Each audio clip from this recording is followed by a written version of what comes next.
আসলে কি জানেন, সবথেকে বড় জিনিস আমি ঠকে গেছি তাকে বিশ্বাস করে।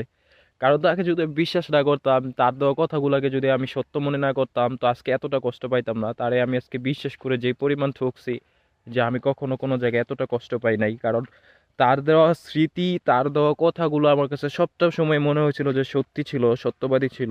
কিন্তু তার মুখে হাসি মাখা এরকম মিথ্যা কথাগুলো যে এরকম ছিল, আজও আমি তার ছবিটা দেখি যে এই মায়াবতী আমার সাথে এতটা অভিনয় করছে। আমি কখনো ভাবতে পারি নাই যে আমার সাথে সে এতটা অভিনয় করবে। মানে তার চেহারার মধ্যে এরকম অভিমানী, মানে এরকম অভিনয় করতে জানে, আমি কখনো ভাবতে পারি নাই। আমার আদৌ মনে হয় যে সে আমার সাথে মজা করতেছে হয়তো কিছু সময়ের জন্য, কিন্তু না, সে আমার সাথে পুরোটাই নাটক করছে।